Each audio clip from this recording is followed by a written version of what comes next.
గుంటూరు నడిబొడ్డులో 2 తెలుగు రాష్ట్రాల మాల సంఘాలుగా తెలంగాణ జేఏసీ చైర్మన్గా చెరుకు రామచంద్ర గారిని, ఆంధ్రప్రదేశ్ మాల సంఘాల జేఏసీ చైర్మన్గా గోళ్ళ అరుణ్ కుమార్ గారిని ఎన్నుకోవడం జరిగింది.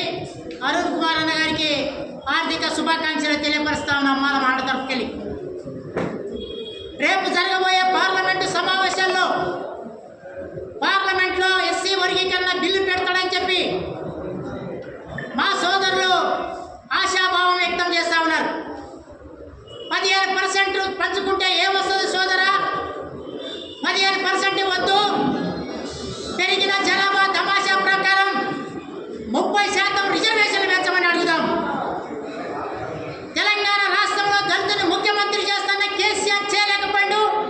నిన్ను ముఖ్యమంత్రి చేస్తాం రమ్మంటా ఉన్నాం. అదేవిధంగా తెలంగాణ రాష్ట్రంలో ఉప ముఖ్యమంత్రి ఇచ్చి మాలలో కాంగ్రెస్ పక్షాన పనిచేసింది కాబట్టి ఆ రాష్ట్ర ప్రభుత్వం వాళ్ళని గౌరవించింది. మరి ఆంధ్ర రాష్ట్రానికి వచ్చేసరికి ఈరోజు తెలుగుదేశం పార్టీ కూటమికి ఇన్ని సీట్లు ఇంత మెజార్టీ రావడానికి కారణం ఆంధ్ర రాష్ట్రంలో మాలలు అధిక మెజార్టీతో ఉన్నారని చెప్తా ఉన్నారు మీరే సర్వేల ప్రకారం.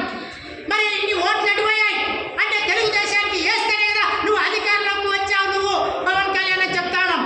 అందుకనే ఉప ముఖ్యమంత్రి పదవి ఆంధ్ర రాష్ట్రంలో దక్షిణ చంద్రబాబు నాయుడు పవన్ కళ్యాణ్ గారు ఇంకొక ఉప ముఖ్యమంత్రి పదవి మా మాల సామాజిక వర్గానికి ఇవ్వాలని డిమాండ్ చేస్తా ఉన్నాయి ప్రభుత్వాన్ని. ఏదైతే మాలలకి అన్యాయం జరుగుతూ ఉందో ఆ మాలలకి అన్యాయం జరిగే దాంట్లో మా మాల సంఘాల చేసి మూకుమ్మడిగా ముట్టడి చేయబోతా ఉన్నాం. రేపు ఢిల్లీలో వర్గీకరణ బిల్లు పెడితే మేము సహించలేదు. ఎస్సీ అట్రాసిటీ చట్టాన్ని కేంద్ర ప్రభుత్వం సుప్రీంకోర్టు ద్వారా తొలగిస్తే మానవ బాధితులు లోబడి కోర్టులు ఏకమై ఎట్లా కాపాడుకున్నామో 9th షెడ్యూల్లో పెట్టాలి. ఎస్సీ అట్రాసిటీ చట్టాన్ని స్టేషన్ పేర్లు ఇవ్వద్దని చెప్పి కేంద్ర ప్రభుత్వం రేపు డిమాండ్ చేయబోతా ఉన్నాం. అదేవిధంగా నామినేషన్